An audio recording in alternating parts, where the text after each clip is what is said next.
Hey guys, welcome in. This is Sunny with Sunny Healing Intuitions. So I wanted to do this reading, or I'm so used to doing readings. I wanted to do this video messy, straight out of bed, no makeup, coffee in hand, slept in.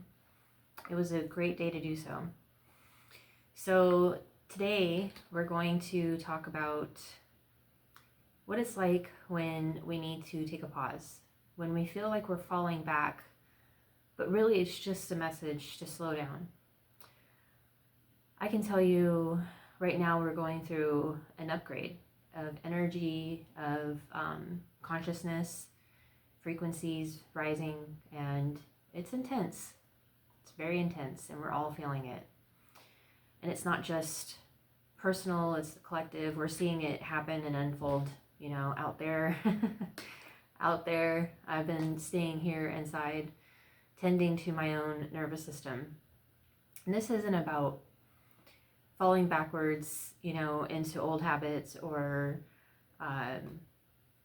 being hard on ourselves. It's a beautiful day. It's been cold for us down here in the South. We don't get that kind of cold down here normally, so past couple of years have been tough for us. It's 60 degrees today, beautiful sunshine, no clouds in the sky, and I'm usually out there walking and all that, but a couple of weeks ago I was starting my 80-day obsession workout again, which is when I did this, the first video, the last video, if you want to check that out. And I have a couple of injuries from roller derby. I did roller derby for 12 years. I played softball for 27 years. And I've had a lot of injuries. I herniated my disc during my recovery from my hysterectomy. And during that time, my body was breaking down because I couldn't move. I couldn't walk for more than 5 minutes without feeling very uncomfortable because of the chronic pain I was dealing with. And so I'm somebody that can relate with those that deal with chronic pain, have to trying to find ways to get out of it. And this is why I'm here to help, because I have been through it all. Now, that week I was pushing myself a bit harder than I needed to. And I was trying to be more soft, but I wasn't at all. And I got a clear reminder of that because my hips have been giving me issues. And I got scared this time, like I do every time, but this one has been scary. Like I'm gonna be adjusting out a lot. So at first it was like I felt like I was gonna maybe fall out of place with my hip, and now it's more like it's hitting my sciatica because I haven't been working out. And I did a workout and I felt it, and so I was like, I went walking, I felt that. I'm like, all right, so I've been doing yoga. And I think that it's like I need to get back into yoga more because I have been connecting with myself, but like I need to connect fully in my body. And that was my reminder. So I'm trying to receive this message and give it out to you guys because it's really important, especially right now leading up to the solar eclipse, new moon, and going into the eclipse cycle, because things are going to start moving pretty quickly. And this is the time that we need to rest so we can be ready for that action, so our systems don't overload. There's going to be a lot of truths coming out. There's going to be probably a pretty big event. I don't know what it is. I follow astrologers and other people that talk about the energy, right? So I keep up, but I take it all with a grain of salt. I don't live in fear. So just wanted to touch up on that. That's why it's important to rest when we can. And I know that there's moms out there that are working jobs, helping out, I get it, but you need rest too. You need to tend to yourself as well. When it's time to receive, which is where we want to be right now, right? A lot of us are letting go and manifesting and creating. But when we want to receive it, it's like we have to be in that receptive mode, right? And this is about feminine activation, like receptivity, nurturing and loving yourself through the process patiently. because we're all processing a ton of trauma. And like there's people out there that are suffering their own trauma out in the streets fighting to stand up for others that can't. There's people who are losing their shit because of political garb, I think we all need to stop paying attention so much to that and start tending to ourselves, because it's all a distraction. As we're looking into that energy, and putting that energy into it, like we're depleting ourselves of our own time, energy, and power, and feeding that. So I'm not saying to ignore, I'm just saying pay attention to your body. When it starts to feel like it's overstimulated, like when you're wired and tired and your brain's kind of going, or maybe your body feels like it's like vibrating, or just when you feel like you're overstimulated, take a step back, turn off everything, go outside, drink some water, maybe take a bath if you're at home and you have time. Epsom salt is a really great way to relax the nervous system, come back down to earth, because this is a very important time. We need to allow what's happening to happen. And if you have a way to help others, do that. That is a great way to tend to your energy, because you're giving to others. And don't do it with fear. I know that we get scared, but I'm just saying, do it with like empowerment, right? Now coming back to this, so we need to, like, when we're in receptive mode and we're tapping into our feminine energy, this is how allowing us to tend to ourselves and nurture ourselves, love ourselves. Notice what comes up, any emotions, thoughts, beliefs. And as you are able to take the time to reset the nervous system by getting quiet, you actually allow, like when you have those emotions and thoughts and beliefs kind of come up and notice it, this allows you to clean up that system a bit of what's coming up. And then when you're washing dishes or cleaning or taking a shower, driving, whatever it is, maybe shopping, you're going to get this insight and clarity. Your intuition is going to be louder. This is the way that you tap into your intuition, is tending to your body and allowing yourself to be in your body. We all have setbacks, right? We all have to start over at some point. And sometimes we have to do it several times, especially when we're practicing, when we're starting daily spiritual practices, like meditation, like tending to our body, like listening to our body when it's overactive out there. I mean, I still am working on that, because we're always going to have to do that. No matter how far ahead you get in your spiritual journey and how much healing you do, we're still human. And we have to remember that also, to make sure that we're nurturing ourselves and not getting too hard on ourselves. I'm so conditioned to work hard because of my family. We've struggled most of my life. I've struggled. I've taken on that DNA through the womb, through, the bloodline, our ancestral struggles. And I'm taking time to rewire that. And as I do that, I really have to be mindful of my thoughts, my actions, my emotions, because thoughts can trigger emotions. And when you take thoughts, emotions, and action, that's how you manifest. And we have to be at a high vibration if we want to receive a high vibrational manifestation, creation, right? So deep breath and release. This is very key. Anytime that you notice that, if you're meditating and you're trying and your thoughts keep coming up, that's okay. Allow it. Just don't attach yourself to it. Allow it to, notice it. And then I imagine myself throwing it into the river, because I always sit by a river. Like, I always picture myself in a meadow by a river, running water. That helps me. And I just picture myself throwing it in there like it's a rock, or, something that you're throwing out. Almost like ashes. It dissipates into the water and it floats down. That's it. You don't have to get hard on yourself because you can't get quiet. It takes a lot of practice to get a quiet mind during meditation. And it took me probably 3-4 years to get there. And I still, again, we're human. It still happens. I still have to throw it into the river. It's like chuck it in the fucking bucket, right? So if we're creating and our body tells us to slow down and we don't listen, we're going to feel like we're hitting a brick wall and we're pushing up against it. And eventually we're going to get tired and worn down, and our system's going to be on overload. We're going to be overstimulated, and it's not going to feel good. It's going to be very uncomfortable. And this is going to cause a lot of frustration.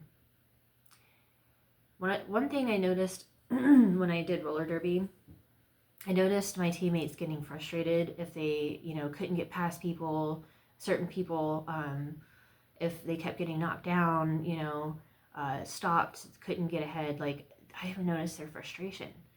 And I remember my last, well, no, it was one of the last games I played. I got injured in my neck.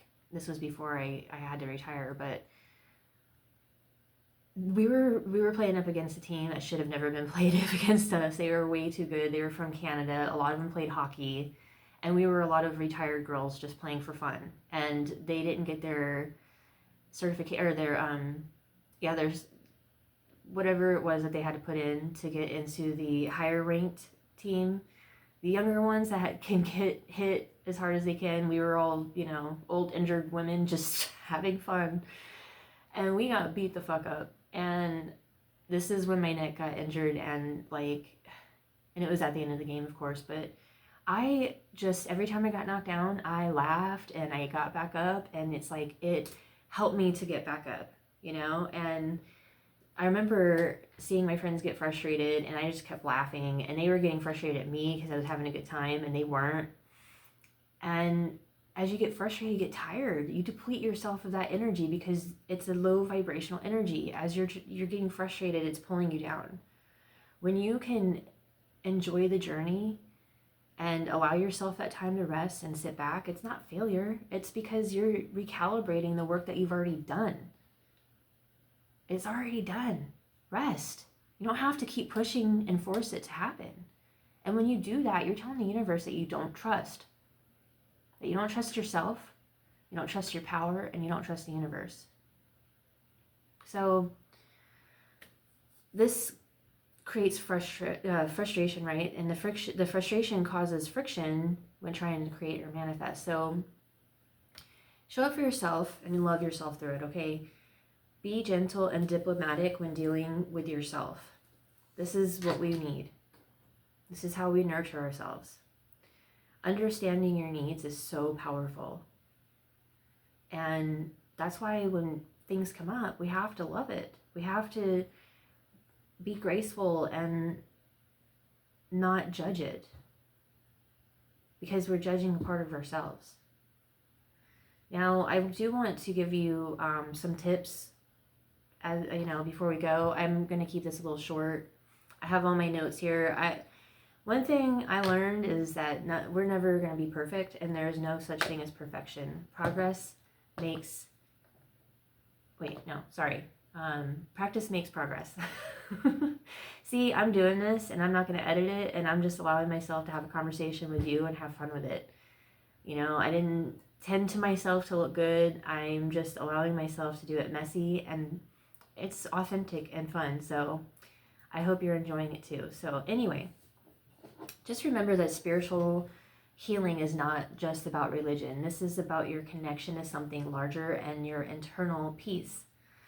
So some ways that you can support yourself when you're feeling overstimulated, if you feel like you're hitting up against a brick wall and you want rest, or you really, if something triggered you or something happened and you just feel like you're falling back, these are really supportive practices for that.